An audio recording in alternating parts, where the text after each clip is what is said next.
Hello everyone, welcome to my channel. मैं आपके साथ मीनू ठाकुर बनी रहूँगी इस करंट अफेयर में। ये आज का और कल का दोनों दिन का कवर हो रहा है।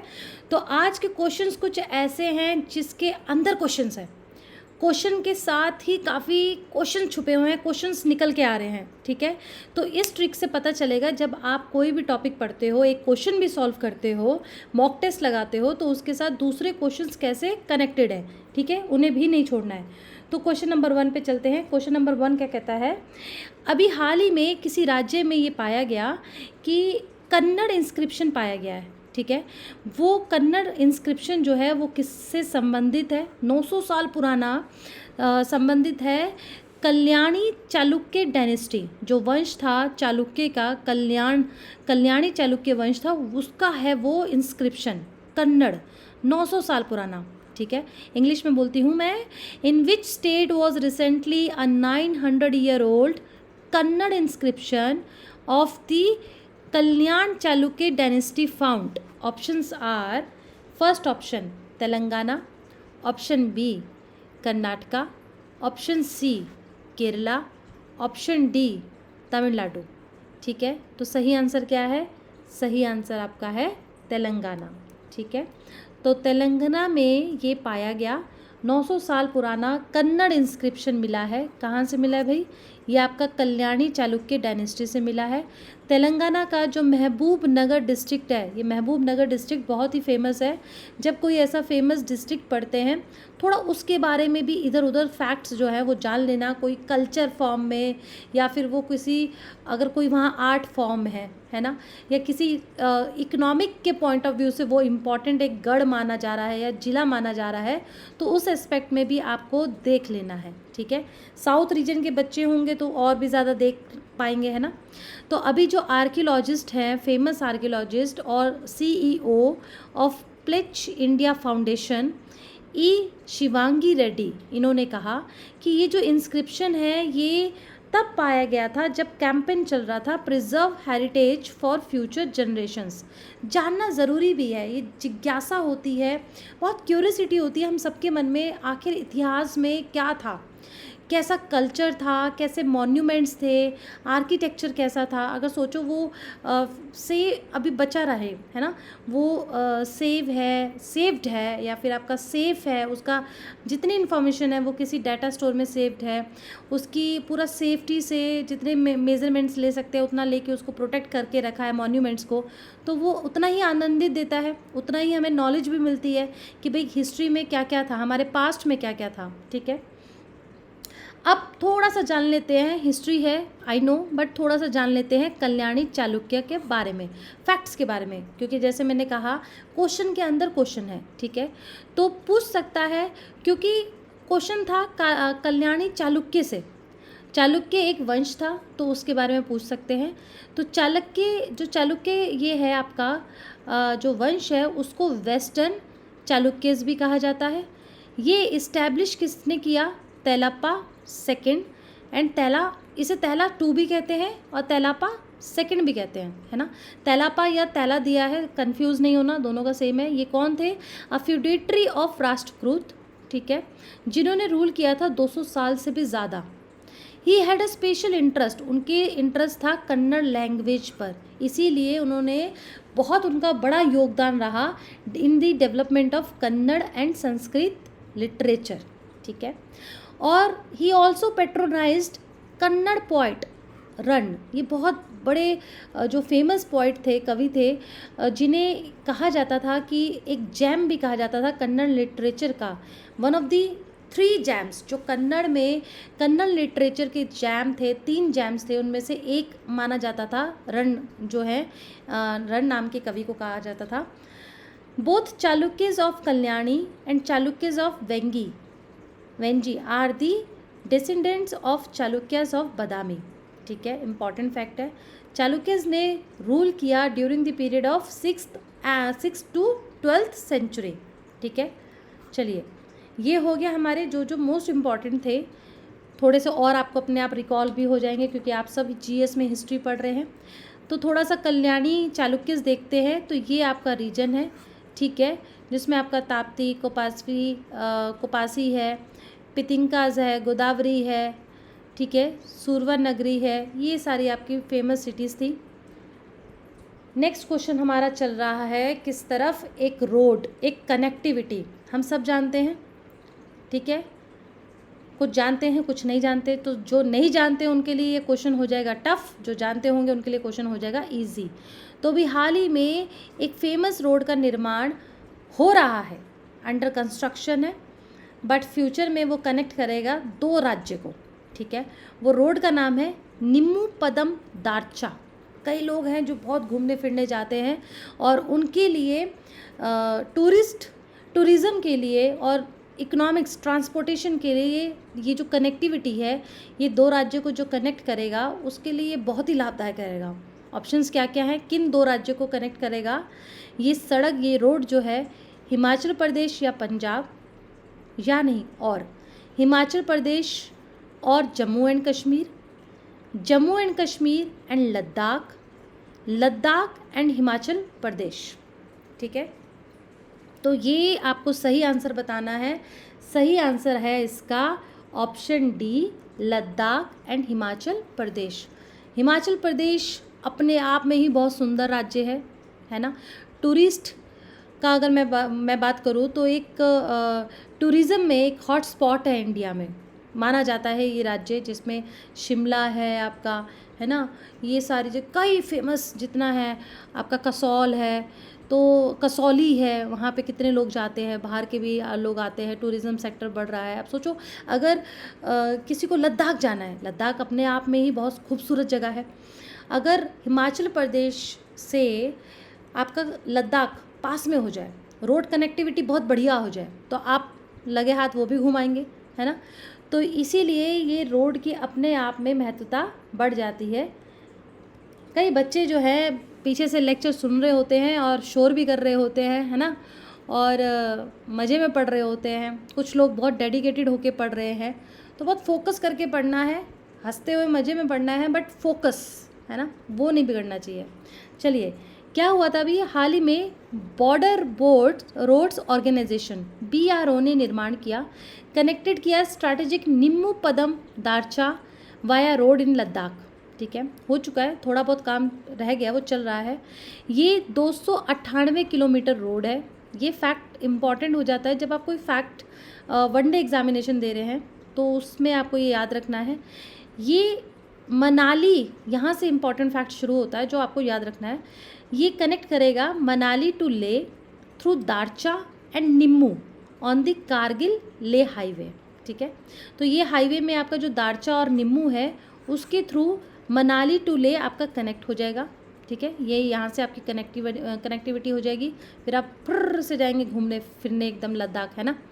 The road is now the third, again important fact, ये थर्ड एक्सिस है अपार्ट फ्रॉम मनाली ले एंड श्रीनगर ले, which connects Ladakh to hinterland.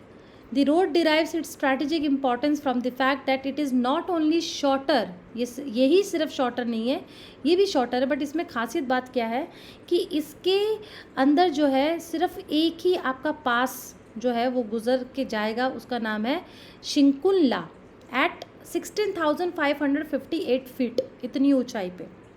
This would result in the road having all weather connectivity, सभी वेदर कनेक्टिविटी होगा to the Ladakh region, Ladakh हमें पता है UT है, and this connectivity will strengthen the defence preparedness, defence को भी prepare करेगा, उस पर्सपेक्टिव से भी हमारा डिफेंस की तरफ से भी ये बहुत ही हमारे लिए लाभदायक रहने वाला है, and provide a boost to economic development in the Zanskar valley, ठीक है। तो ये वैली याद रखनी है, ये शिंकुला है, यहाँ से क्वेश्चन पूछ सकता है, हो सकता है ये मुद्दा इर्द गिर्द चल रहा था तो इसके अंदर आपका वैली पे क्वेश्चन पूछ ले, आपका शिंकुला पे क्वेश्चन पूछ ले।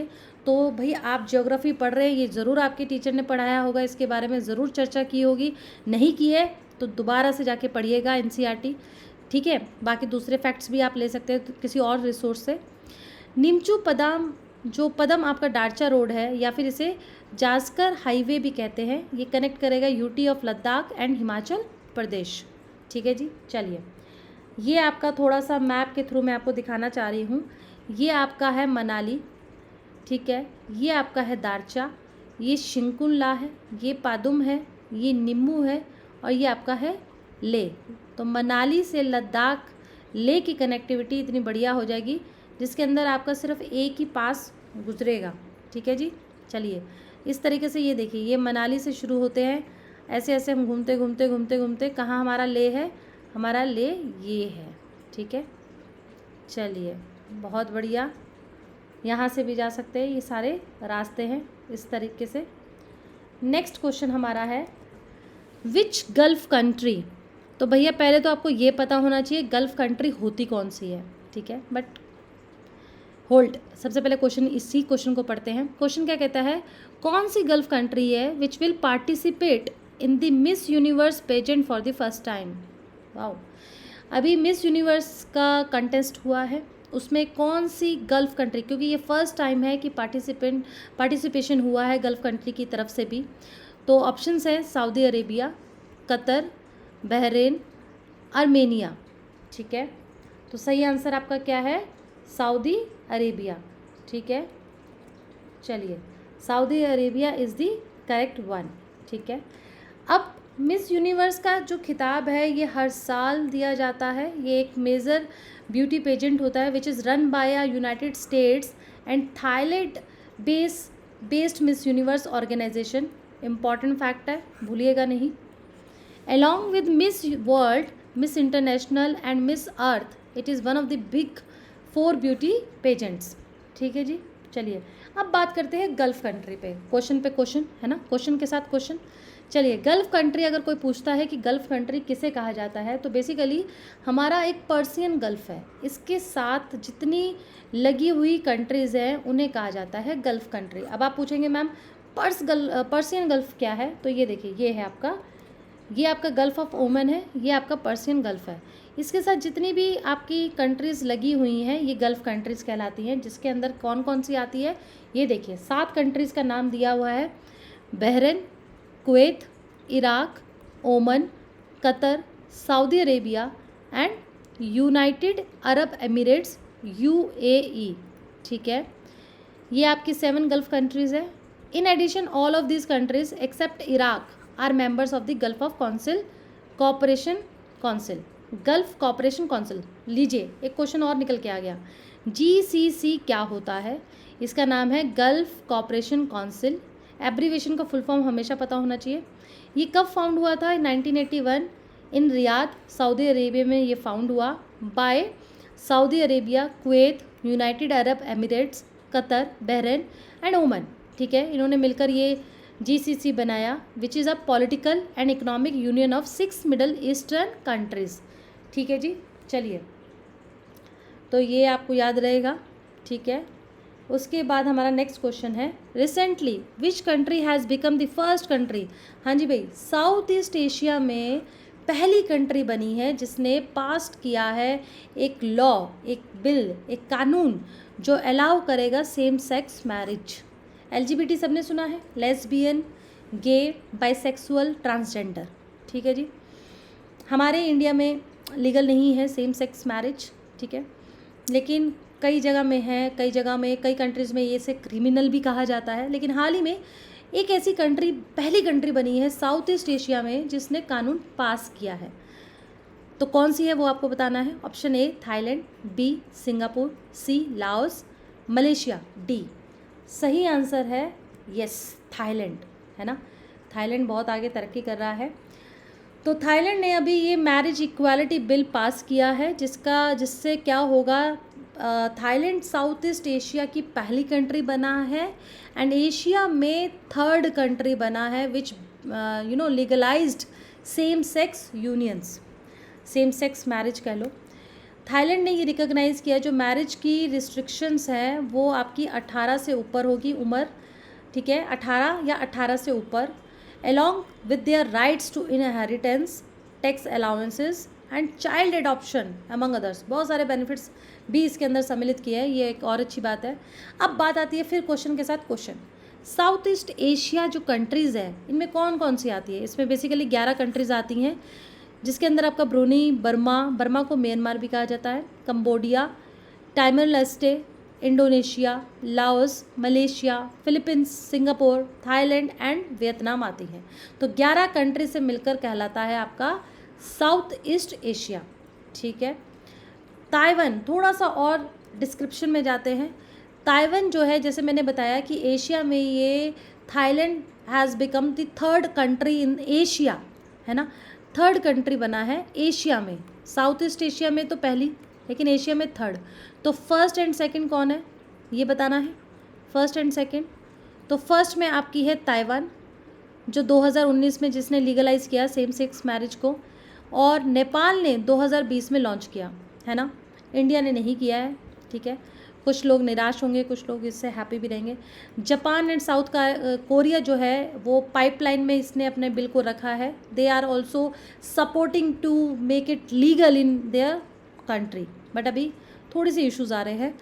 कई कंट्रीज़ ऐसी हैं एशियन कंट्रीज़ की, अगर मैं बात करूँ तो still they consider it as a criminal offence, जो है वो इसको क्रिमिनलाइज कहते हैं इस रिलेशनशिप को, जिसके अंदर आपके बहुत सारी कंट्रीज़ के नाम है, बट अभी क्या फ़ायदा उनका नाम लेकर। चलिए आगे बढ़ते हैं। क्वेश्चन नेक्स्ट कहता है एबल प्राइज़।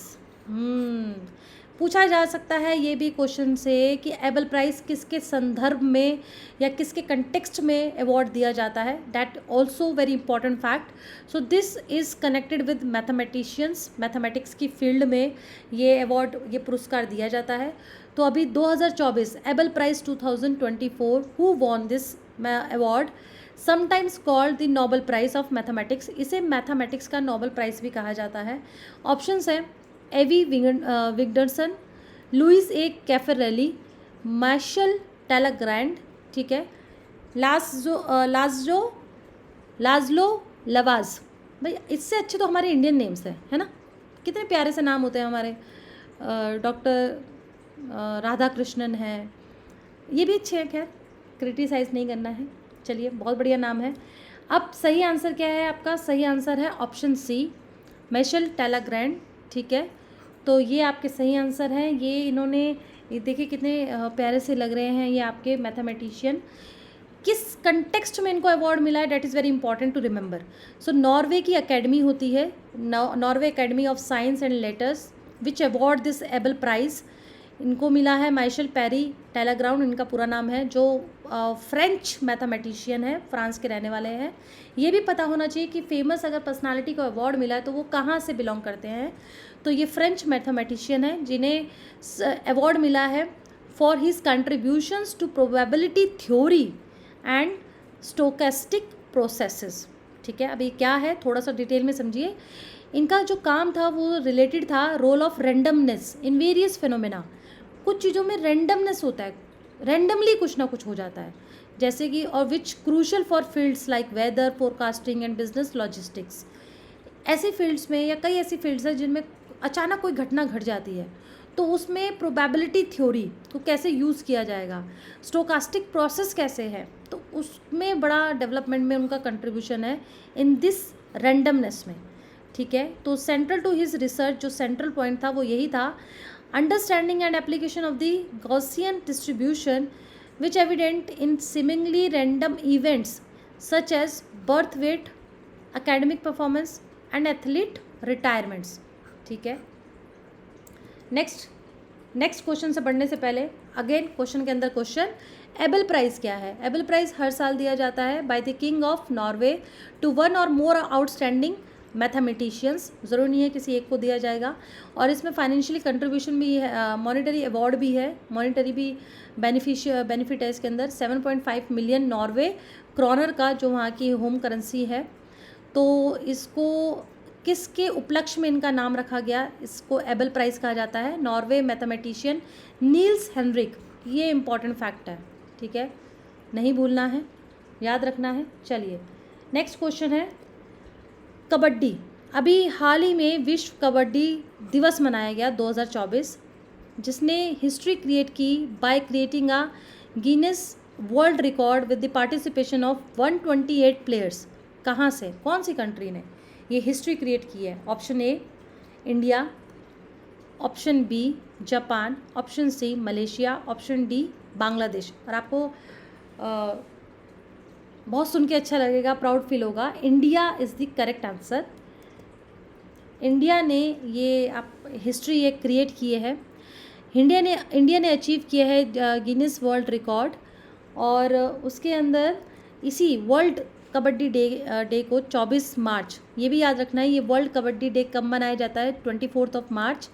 128 प्लेयर्स पार्टिसिपेट किए थे एट ताऊ देवी लाल स्टेडियम पंचकुला में, और MOU भी साइन हुआ हिप्सा एंड हरियाणा गवर्नमेंट के बीच में। ठीक है, यहाँ पे आपको सबसे इम्पॉर्टेंट क्या जानना है, सबसे इम्पॉर्टेंट यहाँ पे ये स्लाइड देखनी है। कबड्डी फेमस है साउदर्न एशिया में, ठीक है, और फर्स्ट ओरिजिनेटेड जो है, ये भी कहा जाता है कि ये भारत एंशियंट इंडिया में फर्स्ट ये पाया गया, ओरिजिनेट हुआ।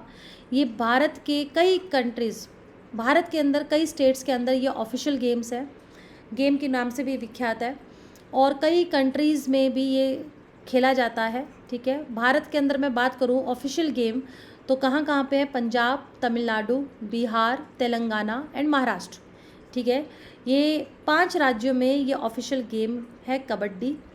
ठीक है, इंडिया से बाहर की बात करूँ तो ईरान में ये बहुत ही पॉपुलर गेम है and is also the national game of Bangladesh and Nepal. ये बहुत इंपॉर्टेंट फैक्ट है, नेपाल और बांग्लादेश की ये नेशनल गेम है, where it is taught in all state schools. ठीक है, 2023 में एशियन गेम्स में इवन जब चाइना में हुआ तो पूरा का पूरा जो था कबड्डी बड़ा मेन प्रोग्राम रहा, इस पूरे गेम के अंदर हाईलाइटेड रहा। Kabaddi is fast, furious and physical, making for a great spectacle, a fact vindicated by the ever rising global popularity of Pro Kabaddi, which is a franchise based kabaddi league which started in India 2014। Pro Kabaddi जो 2014 में start हुई। ठीक है, next question, अभी हाल ही में IIT ने successfully transfer किया है एक swine fever vaccine technology to Biomet private limited. एक कंपनी को एक जो वैक्सीन है वो आपका टेक्नोलॉजी वैक्सीन शेयर किया है, वैक्सीन मैन्युफैक्चरिंग कंपनी है बायोमेट। ठीक है, अब आपको ये बताना है कि वो कौन सी IIT है, गुवाहाटी है, मद्रास है, कानपुर है या रुड़की है। क्वेश्चन फिर से समझिएगा, recently which IIT successfully transferred appointing swine fever vaccine, एक बीमारी है स्वाइन फीवर की, तो ये टेक्नोलॉजी इस कंपनी को, मैन्युफैक्चरिंग कंपनी को शेयर की है, दी है, तो वो कौन सी IIT है। ऑप्शन है आपका करेक्ट ऑप्शन C गुवाहाटी, ये यहाँ पे करेक्ट नहीं हुआ, ये ऑप्शन बेसिकली आपका C में है। ठीक है, correct answer is IIT Guwahati.